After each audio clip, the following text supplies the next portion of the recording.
मार्गशीर्ष अर्थात अगहन महीने की अमावस्या इस महीने कब पड़ेगी, गुरुजी द्वारा बताए गए सर्वश्रेष्ठ उपाय भी इस वीडियो में जानेंगे। पूजा विधि संपूर्ण नियम की जानकारी इस वीडियो में लेंगे। आरंभ करते हैं। आप सभी को मेरा श्री शिवाय नमस्तुभ्यम। हर हर महादेव। महादेव की असीम कृपा आपके घर परिवार पर यूं ही बनी रहे, यही प्रार्थना करते हैं। जैसे कि अमावस्या तिथि सर्वश्रेष्ठ तिथियों में से एक मानी जाती है, जो कि विशेष तौर पर पितरों को समर्पित है। खास तौर पर अगहन माह अर्थात मार्गशीर्ष माह में पड़ने वाली अमावस्या सबसे विशेष होती है। इस दिन पितरों के निमित्त दीपदान, अन्नदान, जलदान, वस्त्रदान, भूदान, गोदान विशेष फलों की प्राप्ति में सहायक होता है।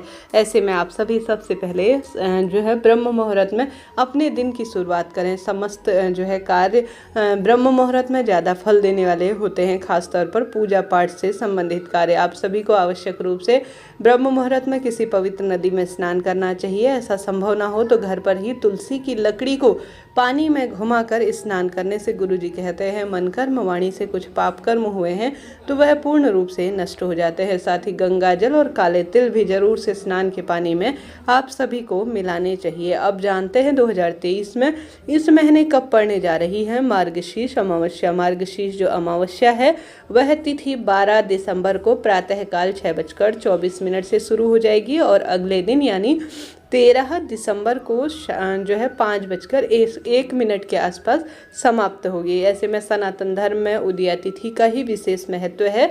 तो ऐसे में सब नियम और जो अमावस्या तिथि के लिए पंचांग में तिथि वर्णित की गई है उसके आधार पर 12 दिसंबर को मार्गशीर्ष माह की अर्थात अगहन महीने की अमावस्या तिथि पड़ेगी। इस दिन ही आप सभी विशेष तौर पर अमावस्या के निवृत्त जो दान पुण्य व्रत पूजा पाठ करते हैं वह करें।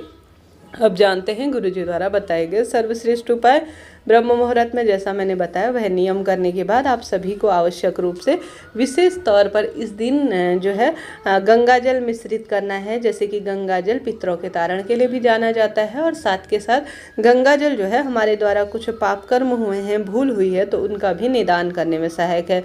तो आप सभी को गंगा जल एक पात्र में रख लेना है। साथ ही आप सभी उसमें काले तिल डालें, श्री शिवाय नमस्तुभ्यम मंत्र का जाप कर और साथ ही ओम पितृदेवाय नमो नमः या ओम सर्व पितृदेवाय नमो नमः कहते हुए शिवलिंग पर भले ही घर पर शिवलिंग पिंडी स्वरूप में विराजमान हो या महादेव के मंदिर में, आप सभी को अपने पितरों का तारण हो, उन्हें मोक्ष प्रदान हो और पितरों का असीम आशीर्वाद हो, शिवलोक में उन्हें स्थान प्राप्त हो, ऐसा कहते हुए शिवपिंडी पर गंगा जल काले तिल जरूर से समर्पित करने चाहिए जब भी अमावस्या तिथि पड़े। सबसे प्रथम मैं आप सभी को यह कार्य करना है। साथ ही गुरुजी का एक सर्वश्रेष्ठ उपाय बताना चाहूँगी जिसमें गुरुजी कहते हैं जीवन में ऐसा लगे कि परिवार में बीमारियां काफ़ी हैं, पितृदोष लगा हुआ है और शनि राहु संबंधी परेशानी है, घर का कोई वास्तु दोष बिगड़ा है जिस कारण से घर के वैवाहिक कार्य संतान इत्यादि के कार्य नहीं बनते हैं, तो आप सभी को एक पात्र में सामान्य जल भर लेना है अपने घर के मटके में से जल भरने के बाद आप सभी को उस पात्र के अंदर थोड़ा सा डाल देना है अमावस्या तिथि पर काली मिर्च पीसकर और थोड़ा सा डालना है पीला चंदन। साथ के साथ सभी 7 पेड़ों की पत्तियां आपको लेनी है। ठीक है, अब 7 पेड़ की पत्तियां कौन कौन सी होंगी? सबसे पहले बेलपत्र ले लीजिए, शमी का पत्ता, आंवले का पत्ता, केले का छोटा सा एक टुकड़ा अर्थात केले का पत्ता ले सकते हैं। कहने का अर्थ है किसी भी पेड़ की अर्थात 7 वृक्षों की 7 पत्तियां लेनी है।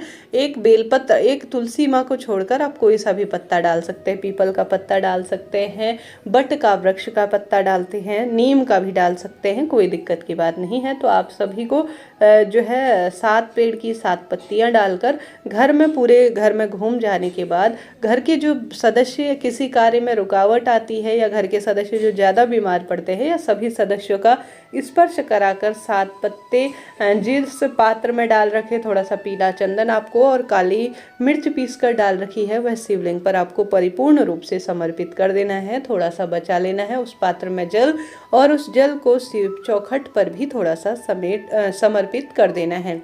बस इन्हीं 2 जगह पर समर्पित करना है, एक तो शिव चौखट पर और एक शिवलिंग के ऊपर। यही सरल सा कार्य आपके भाग्य को प्रबल करेगा, दुख दरिद्रता का नाश करेगा। कोई समय, धन और ज़्यादा कुछ भी इसमें पैसा खर्च होना नहीं है, परंतु इसके अनगिनत लाभ हैं। कर देखिएगा।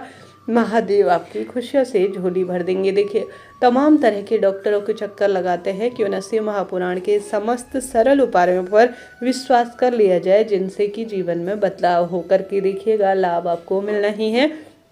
यह बात हो गई 2 सरल से उपाय की। अब आप सभी जो है शिव पूजा करें, और इस उपाय को करने के साथ साथ आप सभी पूरे घर में विधि विधान से अपने पितरों को या ब्राह्मण देवता को आमंत्रित कर कर उन्हें भोजन कराएं। उन्हें कुछ अन्न के स्वरूप में, सूखे स्वरूप में भी दे सकते हैं। ब्राह्मण देवता को भोजन स्वरूप घर पर नहीं बुला सकते, कोई दिक्कत की बात नहीं है।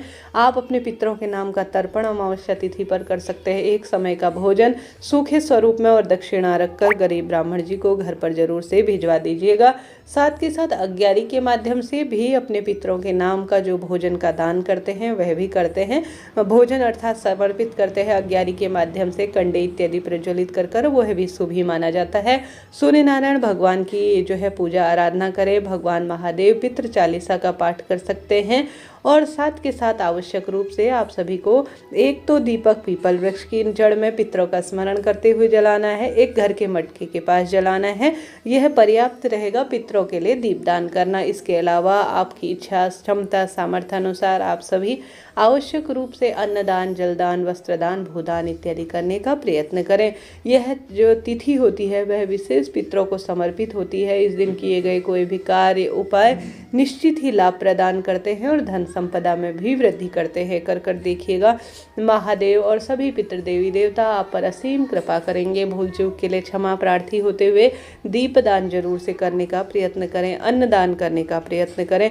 पीपल पूजा इस दिन विशेष मानी जाती है। अपने पितरों के नाम का दीपदान करें और साथ ही पीपल वृक्ष की जड़ में कच्चा दूध सींचन के भाव से समर्पित करें। दक्षिण दिशा की ओर मुख करते हुए पीपल वृक्ष की जड़ में पितृ चालीसा का पाठ करते हैं, या जो है आप सभी पीपल वृक्ष की परिक्रमा लगाते हैं तो भी असीम फलों की प्राप्ति शास्त्रों में कहा गया है होता है। करके देखिएगा, लाभ होगा। जिस घर में पितृ प्रसन्न होते हैं ना, धन संपदा, वंश वृद्धि और सभी कार्यों में स्वयं ही उन्नति हो जाती है। वैवाहिक कार्यों में या सब कार्यों में आपने देखा होगा कि पितरों का हम सभी पूजन करते हैं, विशेष उनको आमंत्रित करते हैं, तभी जो है कोई भी कार्य फलित होता है। कर देखिएगा, लाभ निश्चित रूप से मिलेगा।